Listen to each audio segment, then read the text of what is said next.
Quest's World of Wonder, in association with Turkish Airlines. I'm Richard Quest. I love travelling the world. Broaden the mind, open the heart. It really is quite something to see all this. And I'm not done yet.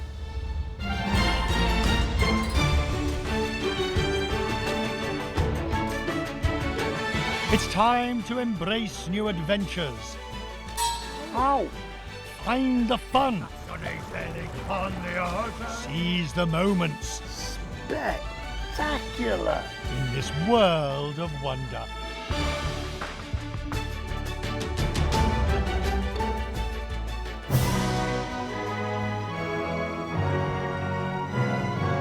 A new king, a new era, and a capital refreshed and renewed. Along, of course, with World of Wonder.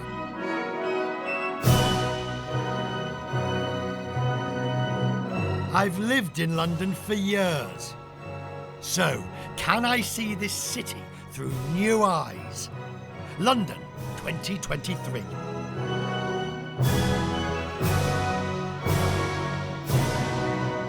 A new World of Wonder series requires, I think, a fresh look. A new hat, and this is the place to go. Good morning. Good morning. Lock & Co Hatters opened during the reign of King Charles. No, not the third. I'm talking King Charles II. After all, the shop opened in 1676. They surely will have something suitable. Hang on, are you getting a new hat already? That's awesome, Alistair. Cameraman extraordinaire. When he's not chiming in. Shall I take it? Shall I take it? No. Sorry. Unless it's important. Might be, I don't know. Well, we'll never find out now. Before I try on the hats, Max Newman wants to measure my head. Take a seat. The doctor will see you now. He's using a contraption from the Victorian era, the conformateur. Sit a little bit forward for me. Okay.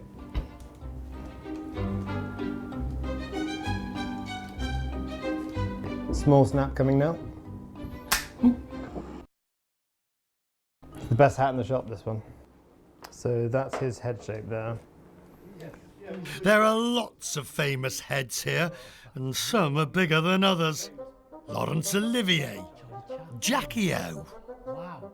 You know the old saying, here's your hat, where's your hurry? But what titfer for me? Perhaps a racing trilby. And they're in the starter's orders at the and they're off. Or maybe a baker boy. There's always the flat cap. So the crops in the North Field. Now we're having real trouble with them, aye, we really are. Oh, this is Rolls Royce. Stick with what you know. A fedora. I think this is absolutely gorgeous. Stylish. It's got some colour to it. Well, grey. When you put a hat on that's the right hat, you just feel good. Can't explain it. A new look for a new era. Thank you, sir. Pleasure. Thank you very much. Off to London.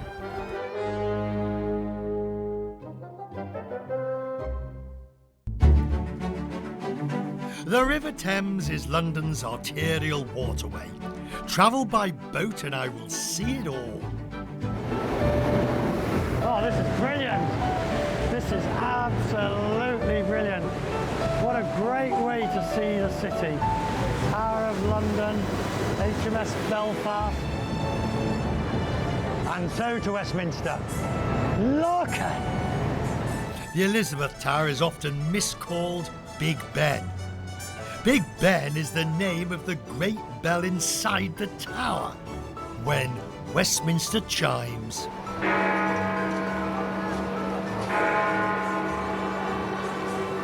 I'm here to experience what London has to offer, the new and the old, because it is experiences that make our travels so rewarding.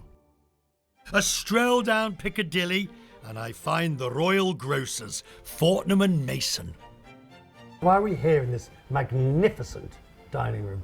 Well, we are here to have afternoon tea, one of the very British pastimes, one of my favourite meals, and an institution in London. William Hanson is my Professor Higgins, if you will, for my experience of afternoon tea. He is the director of the English Manor and an etiquette coach. Does afternoon tea serve a purpose besides being good for the tourists? Well, I think, yes, the tourists think that we in Britain are having afternoon tea every day, and that maybe isn't true anymore. But I think it's very useful because it's a nice afternoon activity.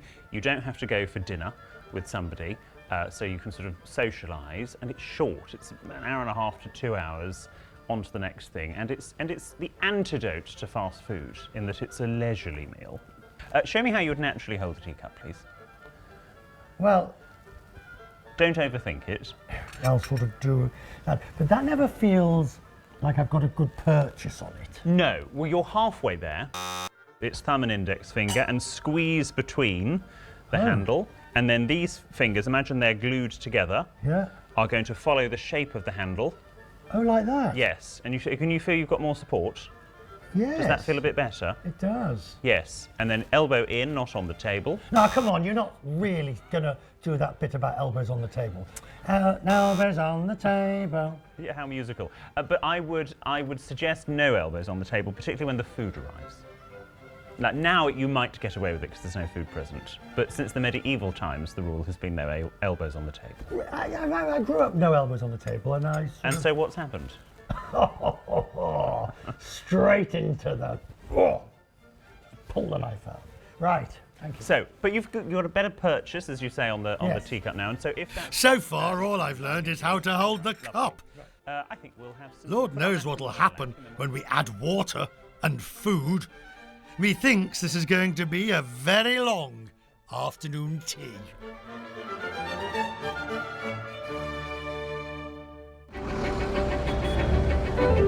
Don't call this London Bridge.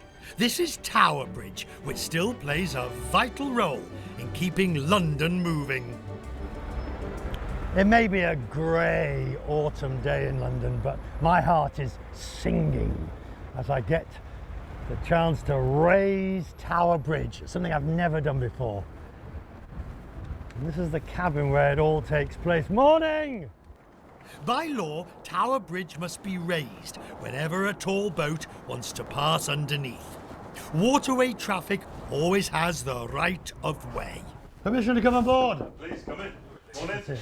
My name's John. Richard. Richard, nice to meet you. Right. You are going to do everything, but we'll do it step by step. It's all sequential, okay? And then we'll get to this point, and then with any luck, this light will come on, bridge ready to move. Then it'll be here, okay? Bridge raises towards, bridge lower is away, all right? We do also make an announcement, you see. Oh, yes, it's out. So in your own time, okay, hold this button down. Yes. I need my best official voice for this. This is a public announcement. Bridge lift operation is about to commence. Stand by bridge staff. Stopping road traffic. Okay, brilliant. So put your hand on this. Yes. Okay. Very slowly start pulling it towards you. Nice and slow. Nice and slowly. Keep going all the way back. And it's going up. So just hold it there. Just hold it there and don't let go. This is so cool. There we go. Hang on, we're going up to 45 degrees. Okay, just keep it there for a second. Okay, now slowly let go of the lever. You can actually just walk away from it now. You can go outside, have a look.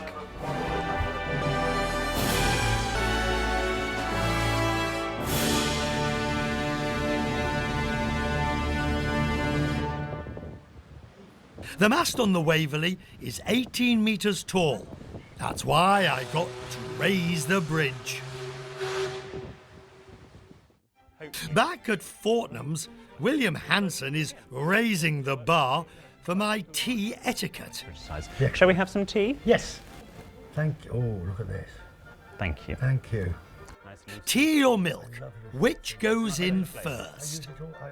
So I would still suggest milk goes in last if indeed you're having it. We don't know if this needs to sit for another minute, if it's too strong, and so you need to pour it into an empty cup so you can just sort of detect the strength. Oh, look at that. And are you going to have milk? I am. Yes. But just a drop. Good. And I'm going to be very interested to see how you stir your tea afterwards. Let's see what you naturally do. Well, I would just go round and round and round. Okay. Well, the really nice way to do it, if you want to be more sophisticated, is just back and forth in a delicate 6-12 motion. Really? Yes, because, very good, if you added sugar, and we haven't added sugar, but if you've got a sugar lump and you go round and round, that poor little sugar lump just sort of sits at the bottom and doesn't dissolve. We'll come on to the clinking in a minute. What? Also, if you go... all this, it's like being in a toddler's orchestra, isn't it? We're not going to do that. Just a gentle flick, and then set the teaspoon back. Marvellous, yes. We try to avoid noise when we're eating and drinking. Look at that. Very good, but keep the elbow tucked into the side. What? Well, you're not a chicken, so I try to keep it tucked into the side. Like so. Oh, that is good. It's a nice cup of tea. When we use that phrase, Yes. oh, that's a nice cup of tea. Now, other people think we're just saying, oh, it's a nice cup of tea, but we're not. That phrase, a nice cup of tea, Yes. connotes and imports all sorts of things for us, doesn't it? Yes, it does, that everything's suddenly okay. Whatever drama and stress in the world has gone on, a cup of tea can resolve it. Oh, I could murder a nice cup of tea.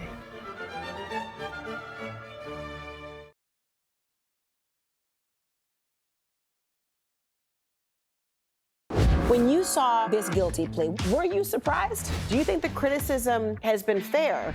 The Supreme Court might take this up. What's the outcome, though? How's that for a cliffhanger, America? Laura Coates Live, Tuesday through Saturday on CNN.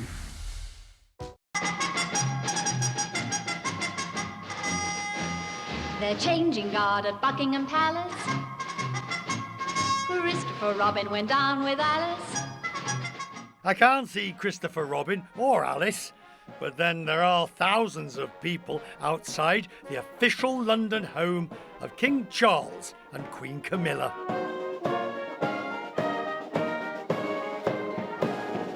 Oh, I love it. I love it. It's got the history, it's got the tourist. I mean, look at the number of people who come out. They do the full ceremony 4 days a week, and it's well worth seeing. Along the River Thames, another royal palace, but this one's better known as the Tower of London, the famous fortress which was a notorious prison. This is not what's her name's, is it? Traitor's Gate. This is Traitor's Gate. Yes. The Queens of England, at least 4 Queens of England come through here. Queen Anne Boleyn, Henry's second wife, Queen Catherine Howard, Lady Jane Grey, Princess Elizabeth, when she was a young princess, came through here into the tower. So we've had a lot of prisoners come through here over the years. Very famous gate. Those guarding the tower are officially called Yeomen of the Guard. Everyone knows them as beefeaters. The tower was not only a prison, it was a famous execution site for royals. So this is now a memorial to those executed inside the tower. We had 3 Queens of England lose their heads in here. Queen Anne Boleyn, Queen Catherine Howard and Lady Jane Grey. Why do we bother keeping it? It is our history, it is what this country's come from, it's where we're going to go. I don't know, it's just a massive stamp in time of what has happened here. Safely locked away somewhere are the crown jewels. We saw the best of them during the coronation. But here, there are feathered jewels too. They are the ravens of the tower, who have their own superstition. Should the ravens leave the Tower of London, it will crumble to dust and a great harm will befall our kingdom. So we keep 6 ravens here by royal decree. Chris Scaife looks after those 6 ravens. Actually, currently there are 7. He feeds them the very best that birds can eat. Here, they have a lovely diet of stuff like mice, rats, chicks, some white meat, some red meat. In fact, we're going to give them beef today, so that's what we're going to feed them for their breakfast. So would they peck at it? Would they... Yeah, they peck at it, rip at it, use their talons to pull it apart. So this actually looks... Wouldn't mind popping that on the grill tonight. On the barbie, absolutely. Absolutely. So we're just going to make our way up here. Please mind the step as you're going up here. I've been looking after the ravens here at the Tower of London for 17 years now. So this is Poppy, and that's Georgie, our youngest raven. His name was Rex. And Rex, obviously, that is Latin for king. So if you just want to make me go over there, Richard, and just throw out as far as you can, that's all you need to do. Oh, look, there he is. Come on, Rex, that's for you. Oh, hang on, you've got Poppy coming over to you. Poppy's quite a character. I didn't realise how beautiful they are. And how velvet. Oh!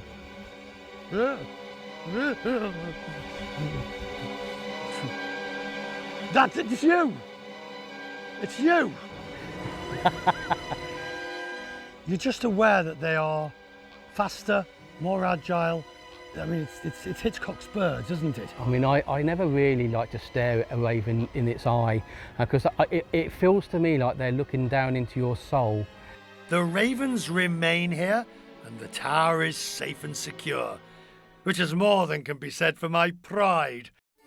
Back at Fortnum's and afternoon tea, William Hanson is ready for round 3, the scones. Once they're scone, they're scone. Thank you. Yeah. Like the tea, there's another which goes first. Now it's jam or clotted cream. I would like to know what the rules are. Yes, in Britain we have no bigger social issues than whether the cream or the jam goes on our scone first or last. However, at this point, what are you going to do? I'm going to cut the thing. Don't cut the scone. What? Scones are broken. I never did get the answer. We are in London. Yes. Do whatever the heck you want. It doesn't really matter. Look at that. And generally we do it on the plate. So can you don't be an air butterer. Could you do it press against the plate? What's wrong with doing it? No, I would try to do it on the plate if pos. Would be nice. On the plate. Yeah. Elbows on the plate. Other than that, you're doing marvellously well. I think you've broken him. I think you've actually broken him. He doesn't know what to do. Elbow. Elbow. Imagine you've got imagine it's on a spring. Imagine you've got a piece of paper underneath, and you're just keeping that piece of paper tucked to the side of your body. But when we are not eating. Sorry, that slurp just slipped out. Yes. My nerves are now in a flutter, and I'm not sure I'm hungry anymore.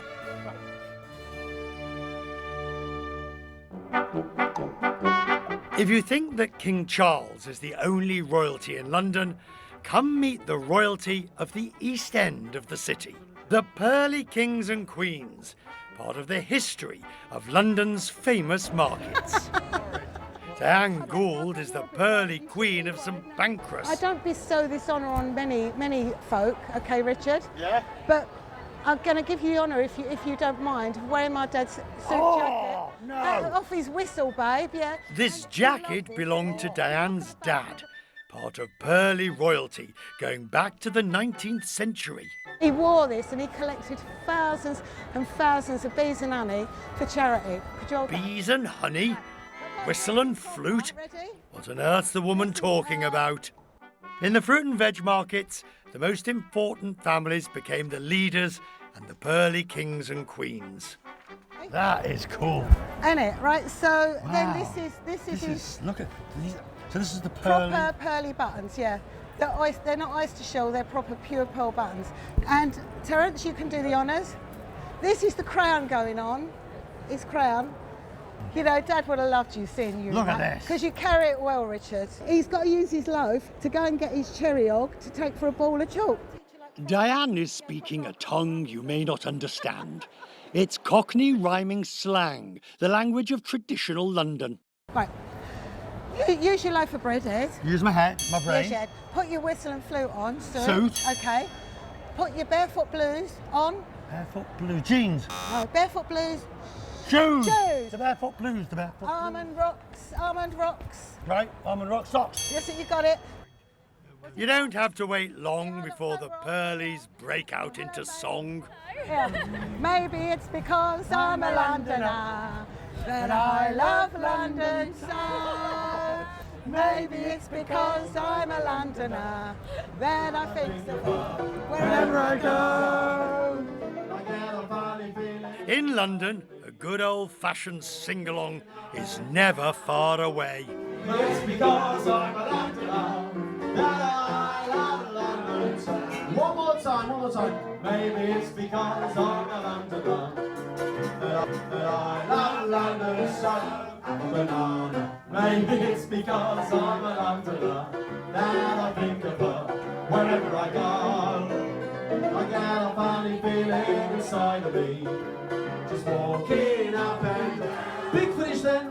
Maybe it's because I'm a Londoner that I love London town.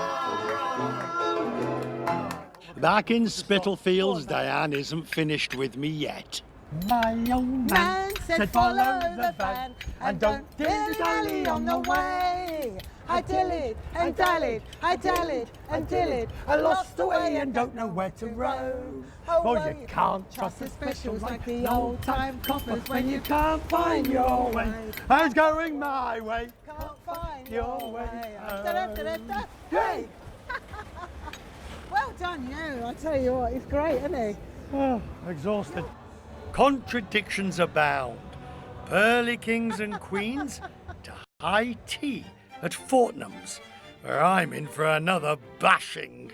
How have I done? Well, Richard, after this particular afternoon tea, I can honestly say I have never sat through a tea like this before. And although I feel like it should be me getting the certificate, I am going to present this certificate of completion to you in this lovely silver frame. Adequate just out of 10. I think Richard has passed 7.5 out of 10. If it weren't for the clinking, the inadvertent slurp. The elbows? Oh, and the elbows. Oh, maybe it's Would you mind? Maybe it's a 6. We don't need... Sorry. Yes, I'll have that back, actually. That's fine. Before I finish, there is one more London experience.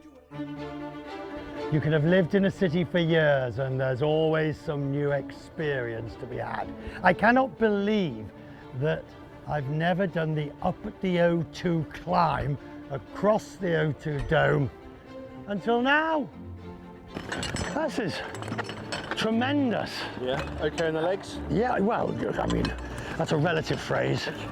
Climbing the dome, it's great fun, easy-ish to do, and like London itself, with hard work and persistence comes great reward. It is easy to be intimidated by London, for there is so much to do. Never forget the quote of Samuel Johnson, "When a man is tired of London, he is tired of life, for there is everything here that life can afford." So the answer is pick and choose. I've done those experiences that have helped me understand more about this magnificent city. And I believe I've got a better understanding of what makes it tick. London, truly at the heart of a world of wonder.